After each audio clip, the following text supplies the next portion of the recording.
ओम श्री गणेशाय नमः। ओम नमो भगवते वासुदेवाय नमः। श्रीमद् भागवत महापुराण प्रथम स्कंद षष्ठो अध्याय। श्री सूत जी कहते हैं, शौनक जी, देवर्षि नारद के जन्म और साधना की बात सुनकर सत्यवती नंदन भगवान श्री व्यास जी ने उनसे फिर यह प्रश्न किया। श्री व्यास जी ने पूछा, नारद जी, जब आपको ज्ञानोपदेश करने वाले महात्मागण चले गए तब आपने क्या किया? उस समय तो आपकी अवस्था बहुत छोटी थी। स्वयंभू आपकी शेष आयु किस प्रकार व्यतीत हुई और मृत्यु के समय आपने किस विधि से अपने शरीर का परित्याग किया? देवर्षि काल तो सभी वस्तुओं को नष्ट कर देता है। उसने आपकी इस पूर्व कल्प की स्मृति का कैसे नाश नहीं किया?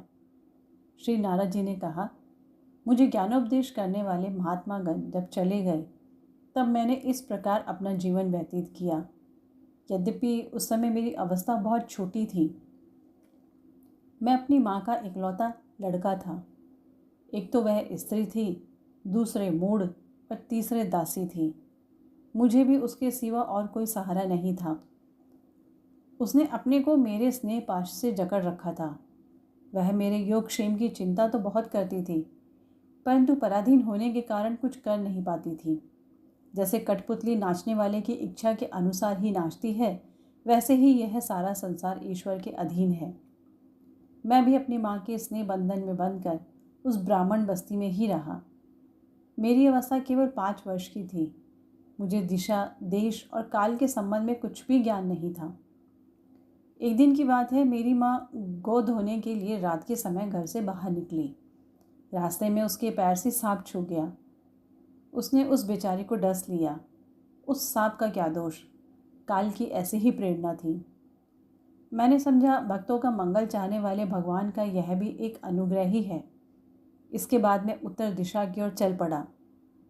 बस उस और मार्ग में मुझे अनेकों धन धान्य से संपन्न देश, नगर, गांव, अहीरों की चलती फिरती बस्तियां, खाने, खेड़े, नदी और पर्वतों के तटवर्ती पड़ाव, वाटिकाएं, वन उपवन और रंग बिरंगी धातुओं से युक्त विचित्र पर्वत दिखाई पड़े। कहीं कहीं जंगली वृक्ष थे जिनकी बड़ी बड़ी शाखाएं हाथियों ने तोड़ डाली थीं। शीतल जल से भरे हुए जलाशय थे जिनमें देवताओं के काम में आने वाले कमल थे। उन पर पक्षी तरह तरह की बोली बोल रहे थे और भौरे मंडरा रहे थे। यह सब देखता हुआ मैं आगे बढ़ा। मैं अकेला ही था। इतना लंबा मार्ग तय करने पर मैंने एक घोर गहन जंगल देखा। उसमें नरकट, बांस, सेठा, कुश, कीचक आदि खड़े थे। उसकी लंबाई चौड़ाई भी बहुत थी और वह सांप, उल्लू, सियार आदि भयंकर जीवों का घर हो रहा था। देखने में वे बड़ा भयावह लगता था। चलते चलते मेरा शरीर और इंद्रियां शिथिल हो गई। मुझे बड़े जोर की प्यास लगी। भूखा तो था ही। वहाँ एक नदी मिली। उसके कुंड में मैंने स्नान, जलपान और आचमन किया। इससे मेरी थकावट मिट गई। उस विजन वन में एक पीपल के नीचे आसन लगाकर मैं बैठ गया। उन महात्माओं से जैसा सुना था, हृदय में रहने वाले परमात्मा के उसी स्वरूप का मैं मन ही मन ध्यान करने लगा। भक्तिभाव से वशीकृत चित्त द्वारा भगवान के चरण कमलों का ध्यान करते ही भगवत प्राप्ति की उत्कट लालसा से मेरे नेत्रों में आंसू छल छला आए और हृदय में धीरे धीरे भगवान प्रकट हो गए। व्यास जी, उस समय प्रेम भाव के अत्यंत उद्रेक से मेरा रोम रोम पुलकित हो उठा। हृदय अत्यंत शांत और शीतल हो गया। उस आनंद की बाढ़ में मैं ऐसा डूब गया कि मुझे अपना और ध्येय वस्तु का तनिक भी भान न रहा। भगवान का वह अनिर्वचनीय रूप समस्त शोकों का नाश करने वाला और मन के लिए अत्यंत लुभावना था। सहसा उसे ना देख मैं बहुत ही विकल हो गया और अनमना सा होकर आसन से उठ खड़ा हुआ। मैंने उस स्वरूप का दर्शन फिर करना चाहा, किंतु मन को हृदय में समाहित करके बार बार दर्शन की चेष्टा करने पर भी मैं उसे नहीं देख सका। मैं अतृप्त के समान आतुर हो उठा। इस प्रकार निर्जन वन में मुझे प्रयत्न करते देख स्वयं भगवान ने, जो वाणी के विषय नहीं हैं, बड़ी गंभीर और मधुर वाणी से मेरे शोक को शांत करते हुए से कहा, खेद है कि इस जन्म में तुम मेरा दर्शन नहीं कर सकोगी।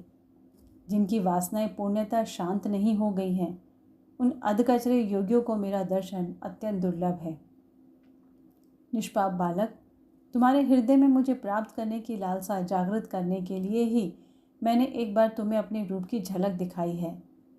मुझे प्राप्त करने की आकांक्षा से युक्त साधक धीरे धीरे हृदय की संपूर्ण वासनाओं का भली भांति त्याग कर देता है। अल्पकालीन संत सेवा से ही तुम्हारी चित्तवृत्ति मुझ में स्थिर हो गई है। अब तुम इस प्राकृत मलिन शरीर को छोड़कर मेरे पार्षद हो जाओगे। मुझे प्राप्त करने का तुम्हारा यह दृढ़ निश्चय कभी किसी प्रकार नहीं टूटेगा। समस्त सृष्टि का प्रलय हो जाने पर भी मेरी कृपा से तुम्हें मेरी स्मृति बनी रहेगी। आकाश के समान अव्यक्त सर्वशक्तिमान महान परमात्मा इतना कहकर चुप हो रहे। उनकी इस कृपा का अनुभव करके मैंने उन श्रेष्ठों से भी श्रेष्ठतर भगवान को सिर झुकाकर प्रणाम किया।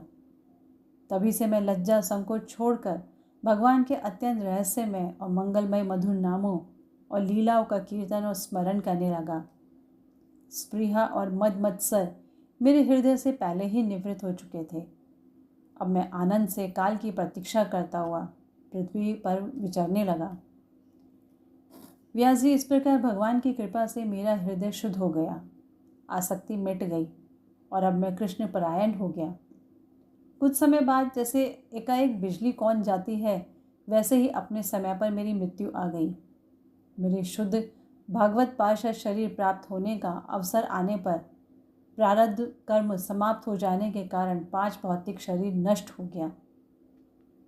कल्प के अंत में जिस समय भगवान नारायण एकार्णव अर्थात प्रलयकालीन समुद्र के जल में शयन करते हैं, उस समय उनके हृदय में शयन करने की इच्छा से इस सारी सृष्टि को समेटकर ब्रह्मा जी जब प्रवेश करने लगे, तब उनके श्वास के साथ मैं भी उनके हृदय में प्रवेश कर गया। 1 सहस्त्र चतुर्युगी बीत जाने पर जब ब्रह्मा जगे और उन्होंने सृष्टि करने की इच्छा की, तब उनकी इंद्रियों से मरीचि आदि ऋषियों के साथ मैं भी प्रकट हो गया। तभी से मैं भगवान की कृपा से वैकुंठ आदि में और तीनों लोकों में बाहर और भीतर बिना रोक टोक विचरण करता हूँ। मेरे जीवन का व्रत भगवान जन अखंड रूप से चलता रहता है। भगवान की दी हुई इस स्वर ब्रह्म से विभूषित वीणा पर तान छेड़कर मैं उनकी लीलाओं का गान करता हुआ सारे संसार में विचरता हूँ। जब उनकी लीलाओं का गान करने लगता हूँ, तब वे प्रभु जिनके चरण कमल समस्त तीर्थों के उद्गम स्थान हैं और जिनका यशोगान मुझे बहुत ही प्रिय लगता है, बुलाए हुए की भांति तुरंत मेरे हृदय में आकर दर्शन दे देते हैं। जिन लोगों का चित्त निरंतर विषय भोगों की कामना से आतुर हो रहा है, उनके लिए भगवान की लीलाओं का कीर्तन संसार सागर से पार जाने का जहाज है। यह मेरा अपना अनुभव है। काम और लोभ की चोट से बार बार घायल हुआ हृदय श्री कृष्ण सेवा से जैसे प्रत्यक्ष शांति का अनुभव करता है, यम नियम जैसे आदि योग मार्गों से वैसी शांति नहीं मिल सकती। व्यास जी, आप निष्पाप हैं। आपने मुझसे जो कुछ पूछा था, वह सब अपने जन्म और साधना का रहस्य तथा आपकी आत्मतुष्टि का उपाय मैंने बतला दिया। श्री सूत जी कहते हैं, शौनक आदि ऋषियों, देवर्षि नारद ने व्यास जी से इस प्रकार कहकर जाने की अनुमति ली और वीणा बजाते हुए स्वच्छंद विचरण करने के लिए वे चल पड़े। आहा, ये देवर्षि नारद धन्य हैं, क्योंकि ये शांग पाणी भगवान की कीर्ति को अपनी वीणा पर गा गाकर स्वयं तो आनंद मग्न होते ही हैं, साथ साथ इस त्रिताप तप्त जगत को भी आनंदित करते रहते हैं। प्रथम स्कंद का 6वां अध्याय संपन्न हुआ। ओम नमो भगवते वासुदेवाय नमः।